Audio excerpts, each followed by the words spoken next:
It is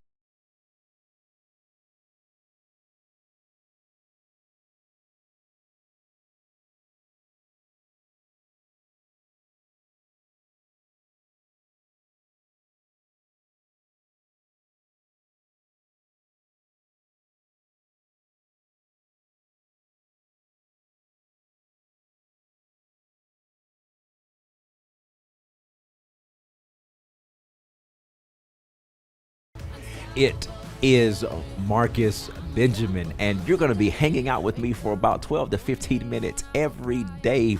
Come on, from August 1st through August 5th. And I am deeply excited about being with you. Not only is this a time where kids are going back to school in most states across the country, but every 4 years, this is also the Olympics. It's the Olympics 2024 being held or happening right now in Paris and goes through about August 11th, if I remember correctly. And this is an intense and exciting time in the Benjamin house. Like, we've been students, fans, watching locked into the Olympics. I mean, literally, I mean, from the time our kids were born, I mean, they were raised in the context of, listen, the Olympics, we're locked in, right? I mean, it's just a fantastic time of seeing, the best athletes, the best in their respective field, performing and competing and laying it all on the line. I mean, we see the emotions, the excitement. We see the joy of standing on the podium and having a gold or silver or a bronze. And then we also see those who enjoyed and had a tremendous experience, but unfortunately, they're not going home with a medal, even though they were still among the top in the world in their respective sport. And the Olympics just seemingly brings out the best of people as it relates to competition and competitiveness and performance. And for those of us who are watching, I mean, we just get inspired. I mean, we get inspired. It's like, the heart rate goes up, the hands get a little sweaty, heart is pumping. I mean, we're in the house, we're cheering, we're excited, we're sad. I mean, it's just a wide range of emotions. And in the midst of all that's been happening with the Olympics, and each day, listen, rest assured, the TVs are on, and we're, we're watching. I thought about it, and our team we put together. Like, listen, we want to lay out a a series called Unleashing Your Best Self, because the Olympics seemingly puts a demand upon a better version of ourselves, right? I mean, people who haven't run want to go out and run. People who haven't played basketball want to go play basketball. I was having a business meeting the other day, and the gentleman, he fenced in college, and he was like, "Listen, man, my glove, I pulled my glove out, and I'm like, man, listen, I'm going to go back and start working." I mean, it just seemingly provokes some of the better aspirations that we had, and it provokes some of the old activities or behaviors for those of us who actually competed in sports. And then for those who haven't, it's just like, man, they want to do something. They want to find something to engage in. And this 5-day conversation on unleashing your best self is designed to really add some intelligence and some strategy to those emotions and those experiences, right? So you're experiencing being inspired, being motivated, right? And we all know what happens with inspiration. Inspiration typically gets evaporated pretty quickly with the heat of life, the heat of a job, the heat of a business, the heat of family, the heat of circumstances, etc. And the inspiration that we once had, it just typically fades away, right? Because we got to go back to real life. But what if you could pull a piece of that inspiration that came through the Olympics and tie it down with some solid intelligence and strategy?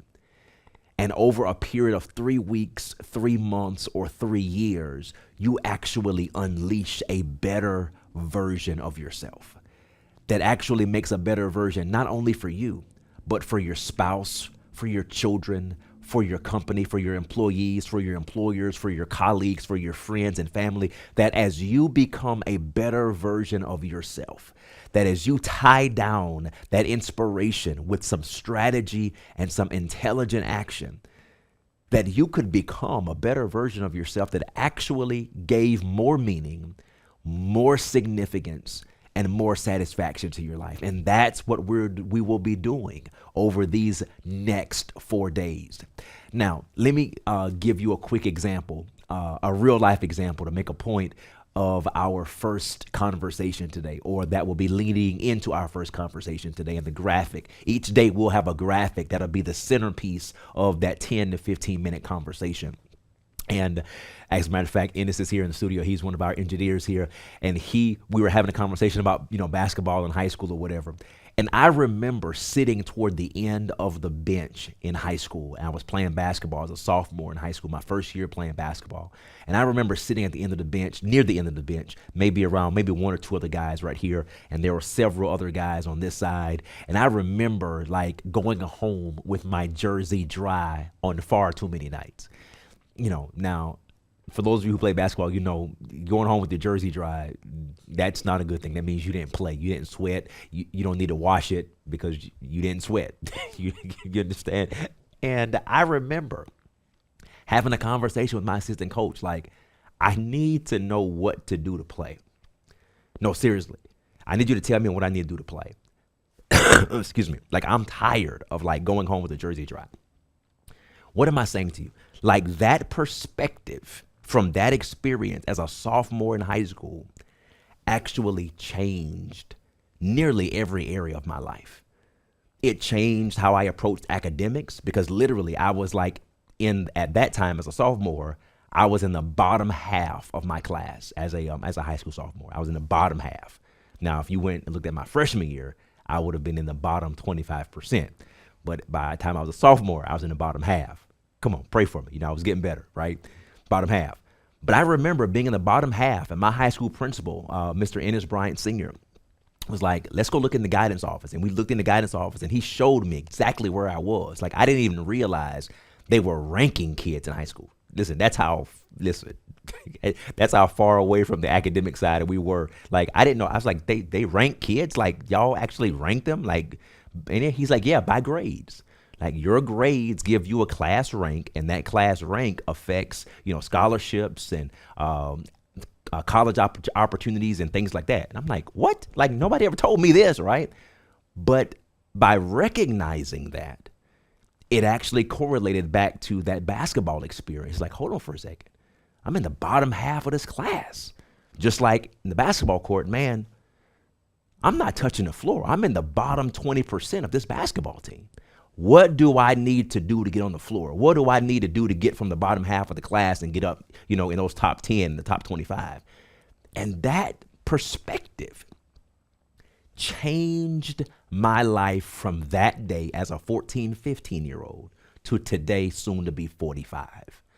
So I wanted to provide that context to you to bring this thing together, because in these conversations, I'm not just talking theoretical. I'm talking academic and research-based content, certainly. But I'm talking about personal experience with myself, the hundreds of executive coaching clients that we've had over the last 5 years, and an innumerable number of keynote speeches done across the country over the last decade. And the thousands of people that I've had conversations with, the thousands of people who've completed surveys for our organization. So I'm not just coming off the cuff sharing things. These principles, these concepts, these perspectives are coming from research. They're coming from experience. They're coming from direct platform experience. They're coming from tremendous volumes of human interaction and tremendous volumes of actual real case studies, sitting down, talking with people and walking them through the principles of expert performance. I was privileged. And of course, his works are still there. Dr. Anders Ericsson at the University of Florida State, and the Cambridge Encyclopedia of Expert Performance, and the numerous blogs and articles and books and publications and speeches that Dr. Anders Ericsson and his global team on expert performance, conducted over 25 year period of time. being a student under that and learning these concepts. And I was learning these concepts just for me. I wasn't learning them to teach anybody else or share with anybody else. You know, when I got out of undergrad, I just wanted to win. I needed to deprogram and reprogram. I needed to take those experiences from high school. I needed to upskill them, level them up, learn more, apply more, challenge, engage, get uncomfortable, stay uncomfortable. I mean, so when people see whatever they see with Marcus Benjamin today and whatever they think is success or accomplishment or attainment, it is overwhelmingly a result of the grace of God, certainly, and a lot of deep work focused in on expert performance and unleashing my best self. So now let's talk about you for a moment. Can you give me the first graphic, please? So let's talk about you. See, when we look at this graphic is what's commonly called a bell curve. And we know there's a lot of deep data, deep analytics, a lot of deep statistical analysis that could go into a bell curve and the law of large numbers, et cetera. So this is definitely an oversimplified version of the bell curve, but it is the most commonly recognized image. And you can look on the right of your screen there. You see the above average and the exceptional. And then you look on the left side, you see the below average or the unacceptable. And right in the middle of that bell curve, which represents what? The majority of the large numbers, whatever that large number is, whether it is a group of people working for a company, whether it's people competing for a particular job, whether it is, you know, young men and young women wanting to go to college to play Division I basketball, no matter what the large number or what the group size represents, this graphic represents theoretically, and in many cases, a research-based approach to how the majority of people are going to normalize in the middle and create what we call that bell, or that inverted U-shaped curve. And then you're going to have a smaller percentage who are going to be above average, and then an even smaller percentage who are going to be exceptional. And you may not be able to see it, but that gold circle there with the Paris 2024 logo beside it represents those men and those women that are competing in Paris right now. So if we think about all athletes across the world, I mean, whether it be, again, gymnasts, swimmers, track and field, etc., all of those people competing, they are in that bell curve, right? They're in that bell curve. But then on the right side, you've got above average, and then you got exceptional. On the left side, you got below average, and you got unacceptable.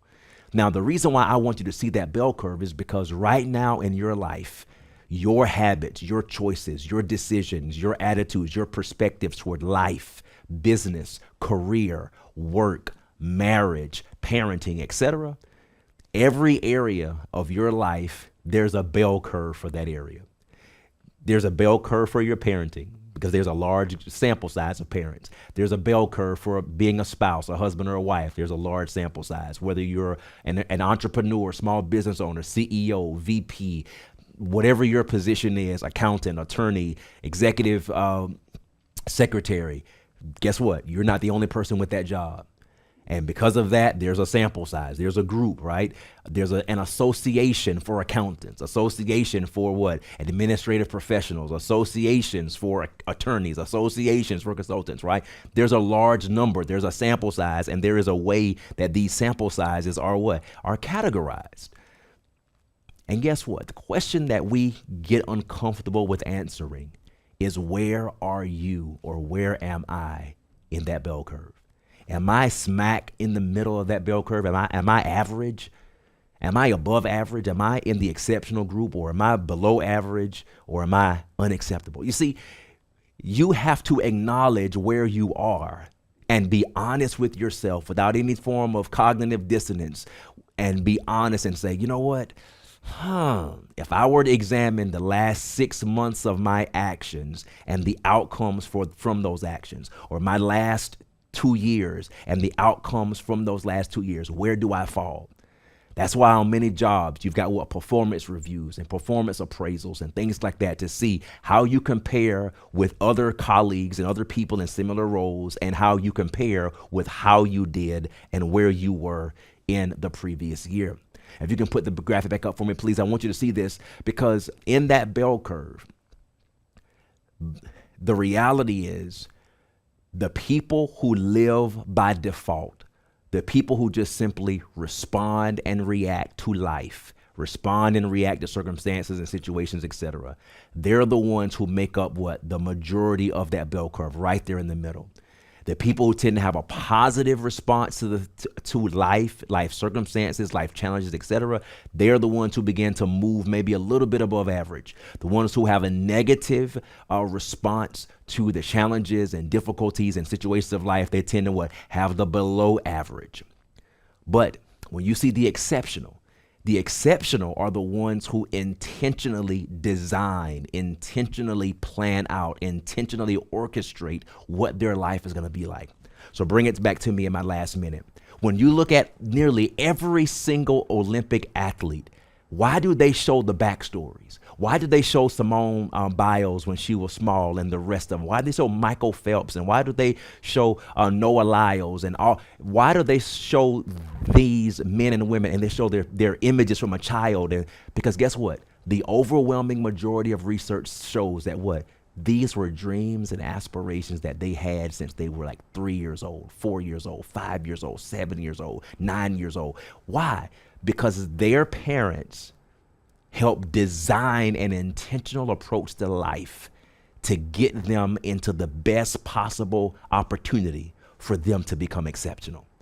And now that you are an adult and you're responsible for your life, you're responsible for your future, retirement, generational wealth, generational positive consequences in marriage and parenting, etc. You're the one in charge. You're in charge. You're the one who could make a decision to design a life to get out of the middle of the bell curve or to get away from the left side of the bell curve and begin to navigate a 12-month, 24-month, 36-month growth plan that can begin to shift your life in every area of your life in a radically different direction. So listen, I'm Marcus Benjamin, and I'm glad you hung out with me for about, 15 minutes or so. And we'll be back tomorrow. Again, we're going from August 1st to August 5th, and we're dealing with a different insight and perspective each day. So listen, enjoy more of the Olympics. Enjoy more of what's happening. Get your work done. Get your work done. Come on. Don't get too distracted that you don't get your work done. And we will see you tomorrow on Unleash Your Best Self.